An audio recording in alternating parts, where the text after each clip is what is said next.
मेरे को नहीं मालूम यहाँ पे क्या। बाकी मैं वहाँ गुजरात में देखता हूँ, बहुत सौ के देखता हूँ, ये सर के बाल बहुत अजीब तरीके के बनाते, यहाँ बाल नहीं। देखा आपने? देखा? हाँ हाँ, होता है ना। यानी ये इलाका बीमार है,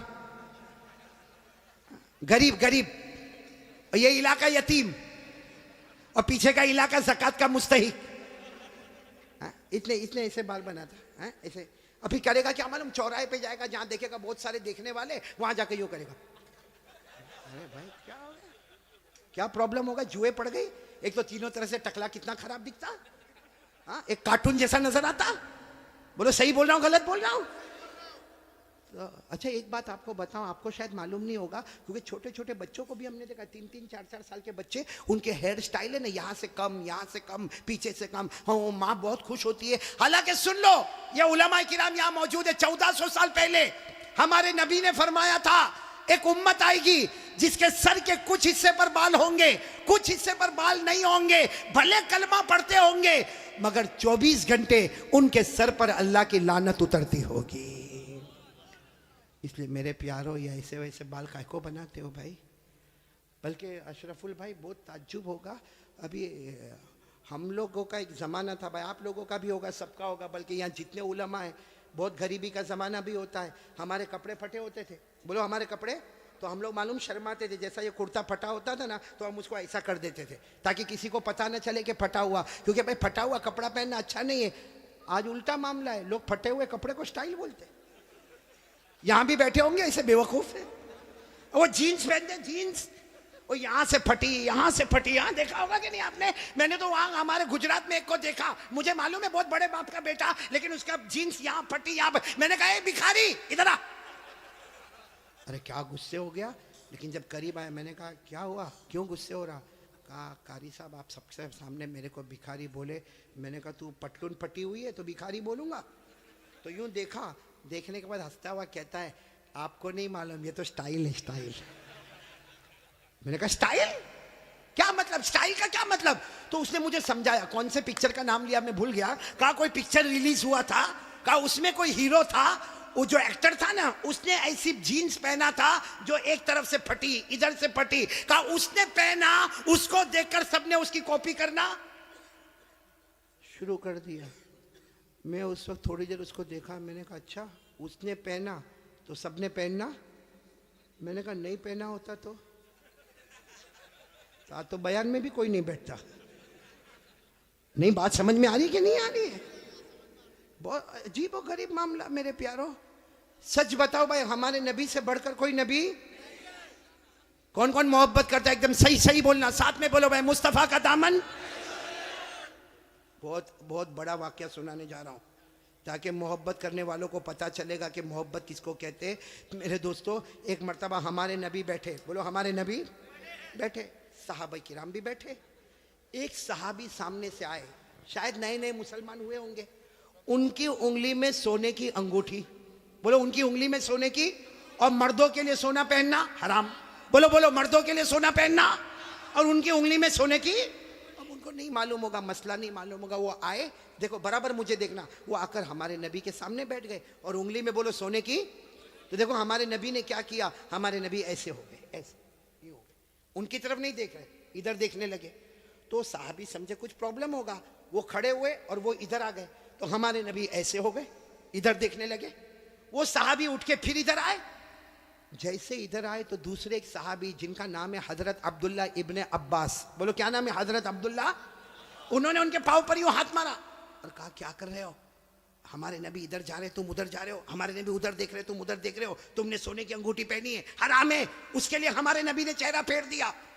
उन्होंने कहा हो, मैंने सोने की अंगूठी पहनी, हराम है, मुझे तो मालूम ही नहीं था। यूं अंगूठी निकाली और मैदान में फेंक दी, बोलो मैदान में। तो और फिर हमारे नबी के सामने बैठ गए। हमारे नबी उनको देखकर मुस्कुराने लगे और क्या फरमाया, अच्छा हुआ तुमने अंगूठी उतार दी, वरना जो मेरे तरीके के खिलाफ जाता है, मैं कयामत में भी अपना चेहरा उससे हटा दूंगा।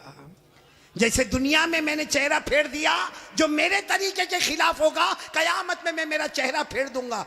अब सुनना, मजलिस हो गई, बोलो मजलिस हो गई, सब जाने लगे, तो वो भी जाने लगे। तो वो अब्दुल्ला इब्ने अब्बास ने उनको बुलाया, ए भाई इधर आ, जा सोने की अंगूठी उठा ले। जहां तूने फेंका है वहां उठा ले, क्योंकि मर्दों के लिए पहनना हराम है, औरतों के लिए सोना पहनना हराम। ने कहा उठा ले, जाके अपनी बीवी को दे देना, अरे अपनी बेटी को देना, अपनी बहन को देना, अरे घर की किसी औरत को दे देना। मर्दों के लिए पहनना हराम है, औरतों के लिए पहनना हराम। जा उठा लो। तो साहबी ने क्या जवाब दिया? वो अंगूठी उठाओ। अरे जिसकी वजह से मेरे नबी ने चेहरा फेरा, अब तो उसकी तरफ देखना भी मैं हराम समझता। मैं अंगूठी उठाऊं, जिसकी वजह से मेरे नबी ने चेहरा फेर दिया, उसकी तरफ देखना भी हराम है। जिसको चाहे ले ले, लेकिन मैं उस चीज को नहीं देखूंगा जिसको मेरे नबी ने उसकी वजह से चेहरे को फेर दिया। मेरे प्यारो, तो हमारा पूरा बॉडी कपड़ा कयामत में अगर नबी ने चेहरा फेर दिया तो क्या करेंगे मेरे प्यारो? ये देखो कितने सारे बैठे, चेहरे पे दाढ़ी नहीं है। नहीं, मेरे को आप हंसो मत, सीधा मेरे को जवाब दे दो भाई, हमारे नबी के चेहरे पे दाढ़ी? नहीं थी या नहीं थी? पूरा मजमा बोलेगा, एक आदमी के बोलने से काम नहीं चलेगा। बोलो हमारे नबी के चेहरे पे दाढ़ी।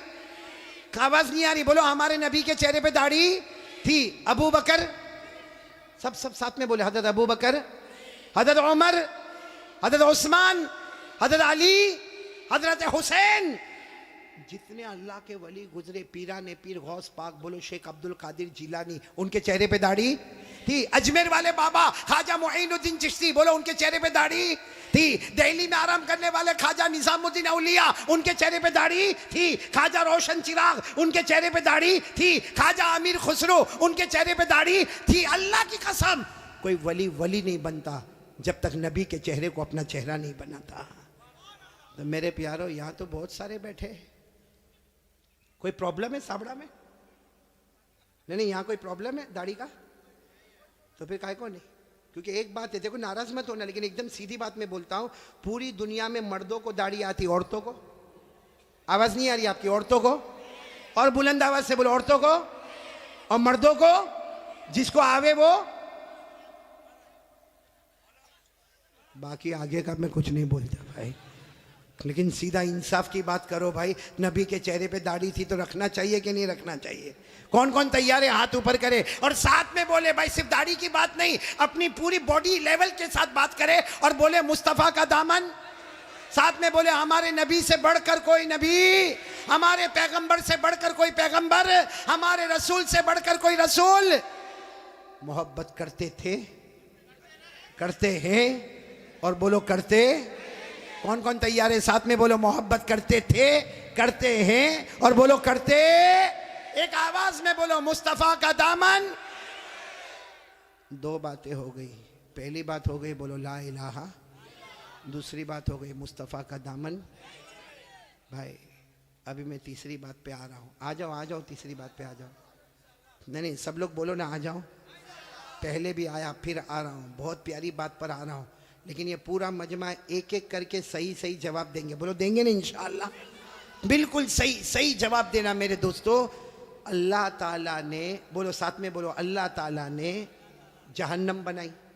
बोलो बनाई कि नहीं बनाई? बनाई। आपने सुना होगा अल्लाह ताला ने जहन्नम बनाई, और एक नहीं बनाई, अल्लाह ने पहली जहन्नम बनाई, उससे खतरनाक अल्लाह ने दूसरी बनाई, फिर उससे डेंजर बोलो तीसरी, फिर उससे खतरनाक चौथी, फिर उससे डेंजर पांचवी, फिर उससे डेंजर छठी, और सबसे खतरनाक आखिरी जहन्नम बनाई। टोटल अल्लाह ने कितनी जहन्नम बनाई? भाई सब देखो भाई, कितनी जहन्नम बनाई? कुरान में लिखा 14वां पारा। कौन सा पारा? अल्लाह ने फरमाया वइन्न जहन्नम लमौइदुहुम अजमईन लहा सबअतु अबवाब लिकुल्लि बाबिन मिनहुम जुज़उम मक़सूम। अल्लाह तबारक व तआला फरमाते, पूरा मजमा बोले ना, अल्लाह ने कितनी जहन्नम बनाई। देखो मैं नाम बताता जाऊंगा, आप लोग उसको सुनते जाओगे और बोलते जाओगे। सबसे ऊपर वाली जो जहन्नम अल्लाह ने बनाई ना, पूरा मजमा बोलेगा, नाम है उसका जहीम। बोलो नाम क्या है? अभी भी आवाज नहीं आ रही, पूरा मजमा साथ में बोले नाम क्या है? जहीम। फिर बोलो नाम क्या है? अल्लाह ने फरमाया वला तुसअलु अन अस्हाबिल जहीम। बोलो पहली जहन्नम का नाम। चलो इसके बाद जो खतरनाक अल्लाह ने दूसरी वाली बनाई ना, उसका नाम रखा सकर। क्या नाम रखा? Sucker sucker. कुरान करीम में अल्लाह ने फरमाया वमा अदराका मा सकर ला तुबकी वला तदर लवाहतुल लिलबशर अलैहा 19। कितनी हो गई? 2। तीसरी जहन्नम उससे खतरनाक अल्लाह ने बनाई जिसका नाम रखा लज़ा। बोलो क्या नाम रखा? मेरी माँ बहनें भी सुने, क्या नाम रखा? अल्लाह ने फरमाया कल्ला इन्नहा लज़ा नज़्ज़ाअतल लिश्शवा तदउ मन अदबर व तवल्ला व जमअ फअवा। कितनी जहन्नम हो गई? जहीम, सकर, लज़ा। चौथी जहन्नम बहुत खतरनाक अल्लाह ने बनाई, हुतमा। बोलो क्या नाम? अल्लाह ने फरमाया वमा अदराका मल हुतमा नारुल्लाहिल मूक़दा अल्लती तत्तलिउ अलल अफ़इदा इन्नहा अलैहिम मुअसदा फ़ी अमदिन मुमद्ददा। कितनी हो गई? 4। 5वीं जहन्नम अल्लाह ने बनाई हाविया। बोलो क्या नाम?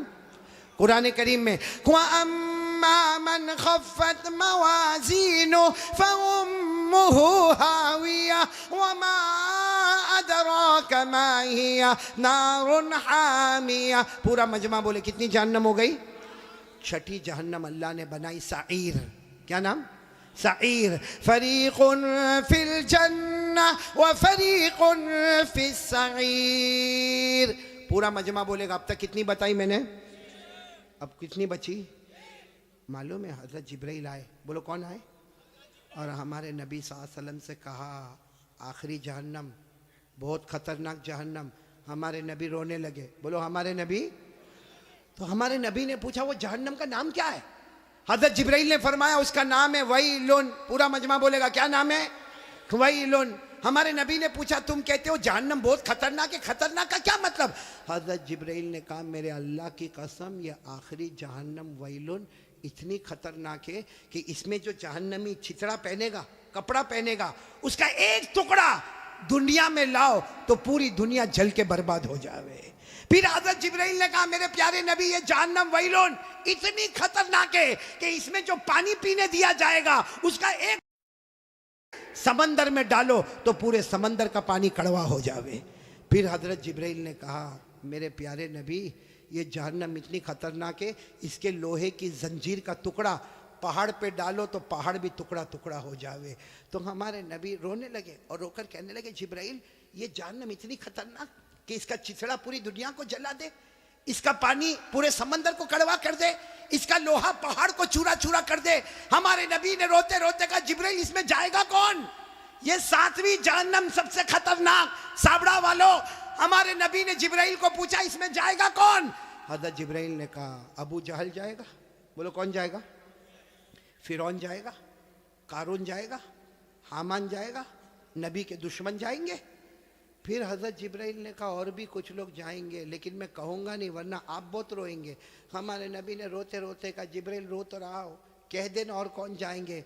हज़रत जिब्राइल ने फरमाया मेरा अल्लाह कहता है ये आखिरी जहन्नम में अबू जहल जाएगा, फिरौन जाएगा, कारून जाएगा, हामान जाएगा। और जिब्राइल ने कहा मेरे नबी रोना नहीं, आपकी उम्मत का बेनमाजी भी इसी में जाएगा। आपकी उम्मत में जानबूझ के जो नमाज छोड़ता है बोलो कौन सी जहन्नम में जाएगा? क्या नाम है? वैलुन। और ये मैं नहीं कहता भाई, मेरे को कोई हक नहीं कि मैं किसी को कहूँ बेनमाजी तू इतनी बड़ी जहन्नम में जाएगा, मेरे को कोई अथॉरिटी नहीं, लेकिन अल्लाह कहता है। बोलो कौन कहता? सब बोलेंगे मेरे साथ में, कौन कहता? पढ़ो मेरे साथ में, पढ़ो ना। अराअयतल्लज़ी, नहीं याद है आपको? बोलो अराअयतल्लज़ी युकज़्ज़िबु बिद्दीन फ़ज़ालिकल्लज़ी यदउल यतीम वला यहुद्दु अला तामिल। फिर क्या है? वैलुन। वैलुन जहन्नम का नाम। कौन जाएगा इसमें? फ़वैलुन लिलमुसल्लीन अल्लज़ीना हुम अन सलातिहिम साहून अल्लज़ीना हुम युराऊन व यमनऊनल माऊन। अल्लाह तबारक व तआला फरमाते आखिरी जहन्नम अबू जहल जाएगा, फिरौन जाएगा, कारून जाएगा, हामान जाएगा, ये उम्मत का बेनमाजी भी उसी में जाएगा। इसलिए मेरे प्यारो साबड़ा वालों, बयान सुनना अलग बात होती है, समझना अलग बात होती है। मैंने पहली बात आपको बताई थी अल्लाह से डरना, बोलो ला इलाहा। दूसरी बात मैंने बताई मुस्तफ़ा का दामन। और तीसरी बात बताता हूँ, वादा करो पढ़ेंगे नमाज, बोलो पढ़ेंगे इंशाअल्लाह। भाई मस्जिद में पढ़ लेना, अल्लाह ने सब ताकत तो दी है, मस्जिद में पढ़ लेना। चलो कभी बहुत बिजी हो गया, मैं नहीं बोलता कि काम नहीं रहता, कभी थोड़ा इधर उधर हो गया, भाई घर में पढ़ लेना, अपनी दुकान में पढ़ लेना, भाई नमाज पढ़ ले, किसी भी हाल में नमाज पढ़ ले। मेरे प्यारो साबड़ा वालों, अल्लाह की कसम खाकर कहता, अल्लाह ने नमाज को माफ, आप सब मेरे को बोलो, अल्लाह ने नमाज माफ किया। अल्लाह ने कहा खड़े होकर पढ़ो। अब कोई बेचारा होता है कहता अल्लाह पाँव बहुत दुखता है, मेरा पाँव फ्रैक्चर हो गया, मैं खड़े होके कैसे पढ़ूंगा। अल्लाह ने कहा छोड़ दे नमाज। क्या कहा? बैठ के पढ़ो। कैसे पढ़ो? कोई कहता मैं बैठ के भी नहीं पढ़ सकता, मैं तो हॉस्पिटल में हूं और मेरे को डॉक्टर ने लिटा दिया है, अरे मेरे को बोतल चढ़ रही है और मैं तो बहुत बीमार हूं। अल्लाह ने कहा लेटे लेटे पढ़ो। ये नहीं कहा कि माफ है, खड़े होकर पढ़ो। नहीं पढ़ सकता तो बैठ के पढ़ो, नहीं बैठ के पढ़ सकता तो लेटने वाला कहता मैं रुकू कैसा करूंगा, भाई रुकू कैसा करूंगा, लेटा हुआ आदमी सजदा कैसा करूंगा। अल्लाह कहता ना, आंखों के इशारे से रुकू भी कर लेना, आंखों के इशारे से सजदा भी कर लेना, लेकिन मैं नमाज को माफ नहीं करूंगा। बोलो अल्लाह ने कहा मैं नमाज को माफ नहीं करूंगा। खड़े पढ़ना, बैठे पढ़ना, लेटे पढ़ना, आंखों से इशारा करके रुकू करना, आंखों के इशारे से सजदा करना, लेकिन अल्लाह कहता मैंने माफ। पूरा मजमा बोलो अल्लाह ने नमाज को माफ किया। अच्छा माफ किया, आप लोग ना बोले हो, लेकिन दो जगह अल्लाह ने माफ किया। कौन सी जगह? अगर छोटा बच्चा हो, बोलो माफ। अरे छोटा बच्चा नमाज नहीं पढ़े तो कोई गुनाह होगा? नहीं बोलो ना कोई गुनाह। वो अलग बात है कि हमारे नबी ने फरमाया बच्चा 7 साल का हो जाए, मुरू सिबियानकुम बिस्सलाह इदा बलगु सबा। हमारे नबी फरमाते 7 साल का बच्चा हो जाए नमाज का हुक्म दो, लेकिन अगर नहीं पढ़ेगा तो कोई गुनाह। तो बच्चा देखो, दो जगह अल्लाह ने माफ कर दिया नमाज। बच्चा बोलो माफ, बोलो। और नंबर 2 कोई पागल हो, पागल जिसका दिमाग ही नहीं चलता, कहीं भी कपड़ा पहना नहीं पहना, कहीं रास्ते पे चिल्लाता है। आपने देखा होगा ना, बहुत से पागलों को देखा होगा, अल्लाह हिफाजत फरमाए। तो पागल पर भी नमाज, बोलो पागल पर भी नमाज। तो कितनी जगह माफ हो गई? एक बच्चा। और नंबर 2, अब जो लोग यहां फजर नहीं पढ़ते, बच्चे तो है नहीं, सीधी बात है भाई, मैं क्या को बोलूं। आप खुद ही सोचे कि अल्लाह ने माफ किया, और जो नहीं पढ़ता या तो बच्चा होगा या पागल होगा। बच्चे तो है नहीं, माशाल्लाह सब बड़े बड़े गए। इसलिए मेरे प्यारो, दुनिया वाला हमको पागल कहे, हमको अच्छा नहीं लगता, ऊपर वाला रोजाना पागल कहता होगा। इसलिए मेरे प्यारो, तीसरी बात के लिए कौन कौन तैयार है? पक्का वादा करो नमाज पढ़ेंगे इंशाअल्लाह। मैंने पूरा मजमा साथ में बोलो नमाज पढ़ेंगे ना इंशाअल्लाह। काफी देर हो गई, साथ में बोलो भाई नमाज पढ़ेंगे इंशाअल्लाह। अब एक आखिरी बात, इस पर बात खत्म करेंगे इंशाअल्लाह। और ये आखिरी बात मैं इसलिए बोल रहा हूँ, बहुत सारे जवान बैठे, सुनेंगे ना सब लोग इंशाअल्लाह। मैं सिर्फ एक बात बोलने के लिए आया हूँ, बहुत वक्त नहीं लूँगा, 10 मिनट सिर्फ ये बोलने के लिए आया हूँ। आप कलमा पढ़ते हो, बोलो माशाअल्लाह। नमाज भी पढ़ोगे, बोलो इंशाअल्लाह। रोज़ा भी रखोगे रमज़ान में इंशाअल्लाह। एक गुनाह, मेरे प्यारो, एक गुनाह ऐसा है जो मौत के वक्त कलमा भी नसीब नहीं करता। सुन लो साबड़ा वाले, सब सुन लो, वो गुनाह कौन सा है? अगर मेरी और आपकी माँ नाराज़ है या बाप नाराज़ है, अल्लाह मौत के वक्त कलमा भी नसीब नहीं करेगा।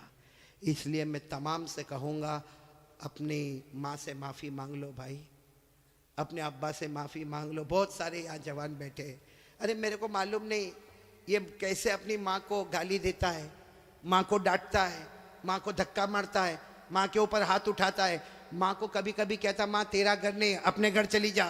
क्या है मेरे दोस्तों? नहीं सच बताओ, ये हमारा ईमान है?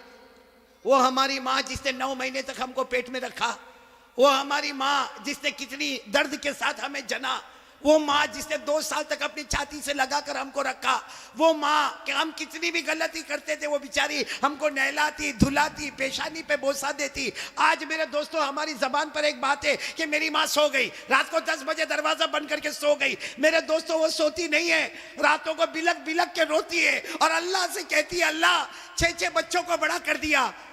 6 बच्चे मिलकर एक माँ को नहीं संभाल सकते। मेरे प्यारो, एक बात का मेरे को जवाब दे दो, हमारे नबी से बढ़कर कोई नबी? हमारे यहाँ पे आप जाते होंगे मस्जिद में, बोलो जाते होंगे ना मस्जिद में, नमाज पढ़ने जाते होंगे तो टाइम लगा होता है, घड़ी लगी होती है भाई। जैसा 8 बजे तो ईशा की नमाज खड़ी होगी। हमारे नबी के ज़माने में घड़ी थी, बोलो ना, हमारे नबी के ज़माने में घड़ी थी ना। ईशा का वक्त हुआ, सारे साहबा के बैठ गए। जब हमारे नबी आते थे आकर ईशा की नमाज पढ़ाते थे। मेरे दोस्तों, मैं आपको बहुत अजीब बात बताने जा रहा हूँ कि हमारे नबी ईशा की नमाज पढ़ाने आए, बोलो ईशा की नमाज पढ़ाने।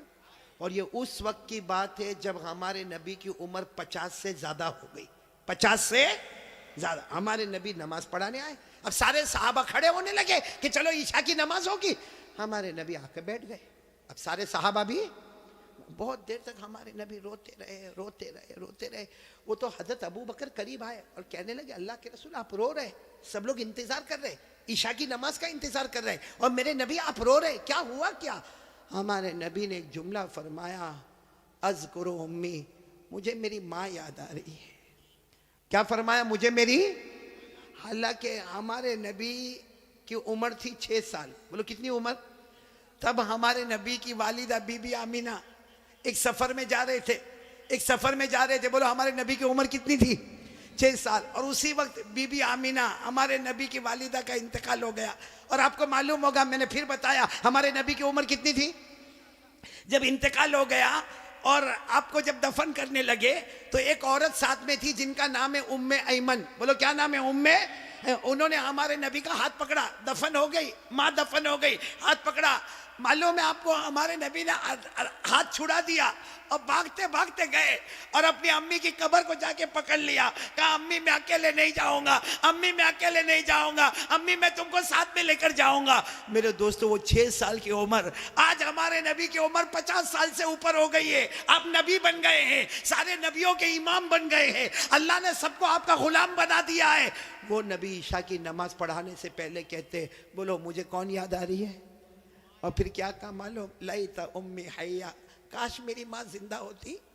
हमारे नबी फरमाते, काश मेरी माँ जिंदा होती, अब मैं नमाज के लिए आता, मैं नमाज के लिए आता और मेरी माँ की आवाज आती मोहम्मद, मेरी माँ की फिर आवाज आती मोहम्मद। अल्लाह की कसम, मैं नमाज बाद में पढ़ाता, पहले माँ की जाके खिदमत कर लेता। मेरे प्यारो, वो नबी 50 साल की उम्र के बाद कहते मुझे मेरी माँ याद आती है।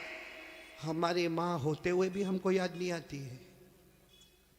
हमारी माँ जिंदा है। कितने लोग माँ को मारते? सही में? कितने लोग माँ को माँ की गाली देते? कितने लोग माँ को कहते माँ तूने किया क्या? अल्लाह अकबर, अल्लाह की कसम, अगर माँ के हाथ उठ गए ना, एक बार बद्दुआ कर दी, अल्लाह कहता ये माँ की बद्दुआ आएगी, मेरे और ये माँ के बीच में कोई पर्दा नहीं होगा। इसलिए मेरे प्यारों, ये बहुत सारे बच्चे भी बैठे, जवान भी बैठे हैं, एक काम करो, करोगे इंशाल्लाह? मैं भी करूंगा, आप भी करोगे ना इंशाल्लाह? जाओ अपनी माँ के पास, जाओ जाओ, कभी जाओ, जाओ, बल्कि रोज जाओ माँ के पास। जितना मोबाइल पे बिजी रहते हो ना, छोड़ो, माँ के पास जाओ। और माँ के पास जाओ, देखो माँ हंसती है ना, कभी भाई माँ भी तो मूड में आती है ना। धीरे से माँ के पास जाओ और माँ के पाँव पे हाथ रखो, कहो माँ, माँ मैं तेरा बेटा माँ, लेकिन सब बेटों में सबसे खराब बेटा मैं, माँ मेरे को माफ कर देना। प्यार से बोलो, रोते रोते बोलो, माँ मेरे को माफ कर दे। मैं अल्लाह की कसम खाता हूँ, माँ की ममता जोश में आएगी, आपके सर पे हाथ रखेगी और कहेगी जा जा बेटा मैंने माफ कर। अब माँ को कहो, माँ तुझे मालूम है मेरे घर का क्या हाल है, माँ मेरी बीवी, मेरे बच्चे, तू सबको जानती माँ, मैं तेरी खिदमत नहीं कर सकता माँ, माँ मेरे को माफ कर दे। माँ की जुबान से निकलेगा जा बेटा मैंने माफ कर दिया। हमारे नबी फरमाते, अल्लाह आसमान पर कहता है फरिश्तों, वो जमीन पर माँ ने बेटे को माफ कर दिया, गवाह रहो मैंने भी मेरे बंदे को माफ कर दिया। इसलिए ये जो बात मैं कह रहा हूं सिर्फ सुनना नहीं है, आज से उस पर अमल करना। कौन कौन तैयार है? तो मैं बात खत्म करूं भाई। अमल करेंगे इंशाअल्लाह, क्योंकि मुझे अल्लाह का जिक्र भी कराना, करेंगे ना इंशाअल्लाह। हमें नबी पर दरूद भी पढ़ना पड़ेंगे इंशाअल्लाह, और दुआ भी करेंगे ना इंशाअल्लाह। लेकिन फिर एक मरतबा पहले बताओ, ला इलाहा। डरेंगे तो किससे? अल्लाह से। नंबर 2, ये मोबाइल, मोबाइल नहीं छोड़ने का है। मोबाइल तो रखने का है, काय को तोड़ेंगे फोड़ेंगे भाई मोबाइल। 30,000 का 40,000 का, उसमें कुरान की आयतें लेकर आओ, उलमा के बयान लेकर आओ, तकरीर लेकर आओ, नज़म लेकर आओ, नात लेकर आओ, अच्छी अच्छी ज्योग्राफी, हिस्ट्री, मैथमेटिक्स, जो दुनिया के इल्म है वो उसमें लोड कर दो, ताकि हमारे पास दीन का इल्म भी हो, हमारे पास दुनिया का भी इल्म हो। बोलो करोगे ना इंशाअल्लाह। लेकिन ये कौन सी गेम बताई थी, भूल गया। हाँ वो बोलो कौन कौन, हाथ ऊपर करो। नहीं खेलेंगे इंशाअल्लाह, बल्कि कोई भी गेम मोबाइल पर नहीं खेलेंगे। कोई भी लड़की को नचाने का काम, बोलो पक्का वादा नहीं इंशाअल्लाह। हाँ बोलो ला इलाहा। दूसरी बात मुस्तफ़ा का दामन। नंबर 3 नमाज का दामन। और नंबर 4 कौन कौन तैयार है अपने माँ बाप से माफ़ी मांग लेंगे इंशाअल्लाह। बोलो मांगेंगे ना, प्यार मोहब्बत से मांग ले, हम नीचे नहीं होंगे, हमारी नाक नहीं कटेगी, अल्लाह बहुत इज़्ज़तों से माला माल कर देगा। मैं अब तमाम का जितने साबड़ा में आए हैं माशाअल्लाह, आपका इंतज़ाम जो देखा, और मेरी तबीयत ठीक नहीं फिर भी अब दावत कबूल कर ली थी तो मैं आ गया। अब यहाँ से फिर वापस लंबा सफ़र करना है। आप सब दुआ करें अल्लाह सफ़र को आसान फरमाए। लेकिन मैं 4 अमानत आपको दे के जा रहा हूँ, याद रहेगी ना अमानत। आइंदा आइंदा आओ ना, आओ कि ना, आओ कि नहीं आओ आइंदा। तो ये 4 बातें याद रखोगे, ला इलाहा इल्लल्लाह, मुस्तफ़ा का दामन, नमाज का दामन और माँ बाप की खिदमत। बस अल्लाह आपको और जिन लोगों ने मुझे दावत दी, ख़ास करके यहाँ के उलमा, मैं जब आ रहा था तो मुफ्ती आज़मतुल्लाह साहब यहाँ बयान कर रहे थे, अल्लाह उनकी भी उम्र में बरकत अता फ़रमाए। जितने उलमा किराम ने यहाँ बयान किया, बल्कि अल्लाह तमाम उलमा, यहाँ हमारे मौलाना सोहराब साहब बैठे हुए हैं, इसी तरीके से हमारे मुख्तार भाई, हमारे अशरफुल भाई, हमारे मौलाना उस्मान साहब, और आज के दावत देने वाले ये पूरी कंपनी है, क्या नाम है कंपनी का, न्यू डायमंड क्लब वाले। और मुझे बहुत अच्छा लगा मेरे प्यारों, जिस तरह आपने ये बुके दिया, ये गुलदस्ता दिया, और आपने जिस तरीके से प्यार मोहब्बत से यहाँ लेकर आए, वाक़ईतन आप मेरे से मोहब्बत करते हो, मैं भी आपसे कलकत्ता वालों बहुत मोहब्बत करता। आपको नहीं मालूम होगा, जब से कलकत्ता पहली मरतबा आया, ये मौलाना सोहराब साहब की दावत पर पहली मरतबा जब कलकत्ता आया, उसके बाद से लेकर आज तक जब भी कभी दुआ के लिए हाथ उठता है, मैं सबके लिए दुआ करता, अल्लाह ये जितने कलकत्ता में सुन रहे, अल्लाह सबको हिदायत नसीब फरमा दे। बोलो आमीन। सबके जान माल उम्र में बरकत अता फरमा दे, सबको तंदुरुस्ती अता फरमा दे। मैं आपके लिए दुआ करता, आप मेरे लिए दुआ करोगे नहीं?